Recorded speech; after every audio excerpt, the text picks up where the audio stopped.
Assalamualaikum warahmatullahi wabarakatuh. Selamat pagi, salam berani, semangat belajar dari rumah. Bertemu lagi dengan saya Ibu Novianti SPD dalam pelajaran Bahasa Indonesia. Pertemuan sebelumnya kita sudah membahas tentang teks laporan percobaan. Hari ini kita akan ke materi yang berbeda, yaitu tentang teks pidato persuasif. Sebelum memulai pembelajaran, Ibu sudah memberikan link presensi untuk hari ini untuk kalian isi sebagai bukti kehadiran dalam pembelajaran Bahasa Indonesia. Sebelum memulai pelajaran juga, sebaiknya kita berdoa menurut agama dan kepercayaan masing-masing. Berdoa dimulai. Bismillahirrahmanirrahim. Oh ya, jangan lupa juga anak-anak tetap jaga kesehatan, tetap jaga kebersihan agar kita terhindar dari COVID-19.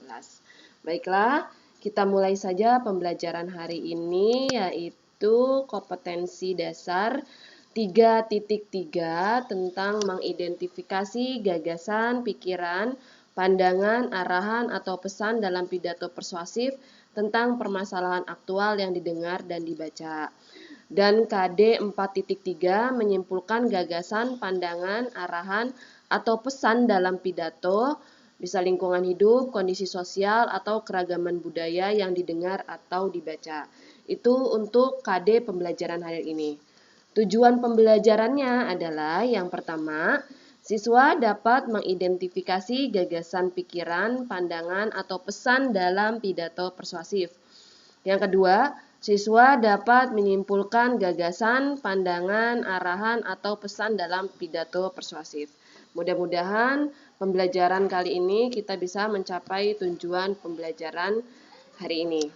Baik, kita langsung ke materi hari ini, yaitu tentang pemahaman pidato persuasif. Kita akan belajar tentang yang pertama pengertian, yang kedua tentang jenis, yang ketiga tentang metode. Kita bahas satu-satu ya. Yang pertama tentang pengertian. Sebelum ke pengertian pidato persuasif, kita harus paham dulu apa itu pidato. Apa sih pidato? Pidato adalah suatu kegiatan berbicara di depan umum untuk menyampaikan pernyataan, gagasan, ide, petunjuk, atau nasihat dengan susunan kata yang baik. Jadi, pidato itu adalah salah satu keterampilan berbahasa, yaitu berbicara di depan umum untuk menyampaikan ide atau gagasan yang ingin disampaikan oleh si pembicara. Dalam berpidato, orang yang berbicara itu disebut dengan orator. Ya. Baik, selanjutnya kita ke pengertian pidato persuasif. Apa sih pidato persuasif? Ayo, siapa yang tahu? Nah, ini dia. Pidato persuasif adalah pidato yang bertujuan meyakinkan pembaca atau pendengar dengan menyajikan argumen dari sudut pandang si pembicara. Jadi intinya pidato persuasif itu adalah pidato yang berisi argumen-argumen untuk mengajak seseorang untuk melakukan apa yang disampaikan oleh si orator atau pembicara. Jadi bertujuan meyakinkan, mengajak pembaca atau pendengar untuk melakukan apa yang disampaikan oleh si orator. Oke. Yang kedua, materi kedua adalah jenis-jenis pidato. Jenis-jenis pidato itu dibagi menjadi beberapa jenis. Ada jenis pidato sambutan, ada jenis pidato pemerintahan, ada jenis pidato instansi, ada juga pidato ceramah. Pidato sambutan itu contohnya adalah pidato yang disampaikan ketika upacara hari Senin. Nah, itu adalah pidato sambutan juga bisa, atau ada dalam acara-acara formal maupun non formal. Pidato pemerintahan itu contohnya ketika kemarin acara 17 Agustus. Nah, yang disampaikan oleh Presiden kita, Presiden Jokowi, ketika HUT RI Ada juga pidato instansi, contohnya ketika ada rapat kedinasan, di dinas-dinas atau di sekolah juga bisa. Itu ada mungkin kepala dinasnya menyampaikan pidato sebelum acara dimulai. Ada juga pidato ceramah. Pidato ceramah ini contohnya khutbah atau pidato di acara keagamaan. Ya, seperti ada Maulid Nabi atau ceramah-ceramah yang biasa di pengajian-pengajian juga ada. Gitu. Itu jenis-jenis pidato. Terus metode pidato. Metode pidato dibagi menjadi 4 jenisnya. Yang pertama ada manuskrip atau yang berbentuk naskah. Jadi metode pidato ini yaitu menggunakan naskah yang ditulis sebelumnya lalu dibacakan. Nah, biasanya contohnya Presiden Jokowi pidato tentang 17 Agustus. Jadi presidennya membawa naskah lalu dibacakan. Nah, itu adalah contoh metode yang manuskrip. Ada lagi memoriter atau hafalan. Jadi sebelumnya dia membuat catatan pidato lalu dihafalkan. Nah, catatan itu tidak dibawa, jadi langsung hafalan. Nah, ada lagi yang impromptu atau pidato dadakan, yaitu secara langsung atau spontan. Nah, biasanya ini tidak menggunakan naskah, jadi langsung diucapkan pada hari itu juga.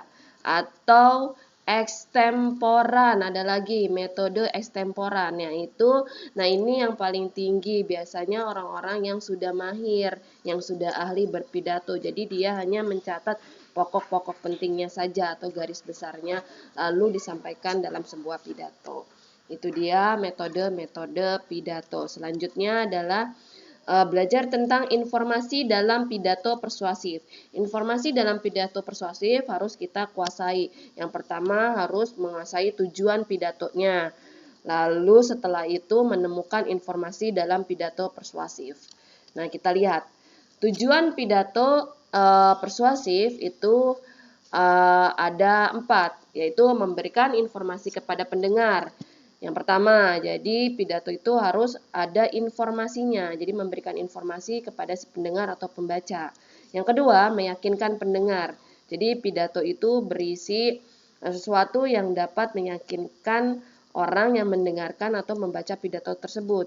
Yang ketiga, menghibur pendengar. Nah, jenis tujuan pidato ini biasanya untuk entertain. Contohnya adalah pidato yang stand up comedy.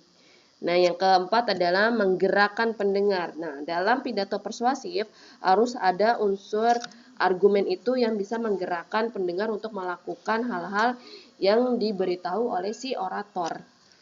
Nah, itu adalah tujuan pidato. Selanjutnya, langkah-langkah menemukan informasi dalam pidato terdiri dari 3. Yang pertama yaitu harus membaca dulu dengan seksama pidatonya. Yang kedua, mencatat informasi penting dalam pidato yang dibaca atau didengar. Yang ketiga, menyimpulkan pesan dari informasi penting dalam pidato persuasif yang dibaca atau didengar. Nah, 3 unsur ini harus dipahami sehingga kita bisa menemukan informasi yang valid dalam sebuah pidato persuasif. Selanjutnya, untuk menyimpulkan isi pidato persuasif itu ada langkah-langkahnya dan aspek yang perlu diperhatikan. Yang pertama, langkah menyimpulkan isi pidato persuasif itu ada 6. Yang pertama adalah memusatkan perhatian. Jadi kita harus konsentrasi mendengarkan atau membaca pidato persuasifnya. Yang kedua, menyiapkan alat tulis. Bisa berbentuk buku, pensil, atau ballpoint. Yang ketiga, mendengarkan atau membaca pidato persuasif. Yang keempat, mencatat pokok-pokok penting yang berupa informasi ketika sedang melihat atau mendengarkan pidato. Yang kelima, menyimpulkan isi pidato persuasif yang didengar. Dan yang keenam, menuliskan simpulan pidato persuasif dalam beberapa kalimat. Nah, itu adalah langkah-langkah menyimpulkan isi pidato persuasif. Selanjutnya, aspek yang perlu simpulan itu harus memuat pokok isi pidato dan tidak menyimpang dari tema. Terus kita juga dalam menyimpulkan itu tidak boleh memberikan komentar, tapi hanya membuat ringkasan isi pidato saja. Nah, mudah-mudahan materi ini kalian bisa pahami. Ketika kalian belum paham, kalian bisa tanyakan di WhatsApp grup kelas atau kita bisa berdiskusi dalam forum media sosial apapun. Ya, untuk lembar kerjanya nanti Ibu akan memberikan soal tentang pengertian, jenis, dan metode yang telah kita pelajari. Nanti kalian isi di Google Form. Oke, baik. Kita simpulkan materi ini tadi tentang teks pidato persuasif. Itu apa? Yaitu pidato yang mengajak, mengarahkan si pendengar untuk melakukan sesuatu atau melakukan apa yang telah disampaikan oleh si orator. Dan biasanya pidato persuasif itu berisi argumen-argumen, ya. Terus tadi jenisnya itu ada pidato kenegaraan, ada pidato instansi, ada sambutan, ada ceramah. Terus metode dalam teks pidato persuasif itu ada 4, ada impromptu, ada manuskrip, ada extemporer, ada memoriter. Nah, sampai sini materi hari ini. Sebelum kita tutup, kita ucapkan hamdalah. Alhamdulillahirrahmanirrahim. Mau tetap semangat, tetap berani, dan tetap menjaga kebersihan dan kesehatan diri agar terhindar dari COVID-19. Sampai jumpa minggu depan masih dengan materi yang sama tentang teks pidato persuasif, yaitu struktur pidato persuasif. Dan kita tutup dengan wassalamualaikum warahmatullahi wabarakatuh. Sampai jumpa.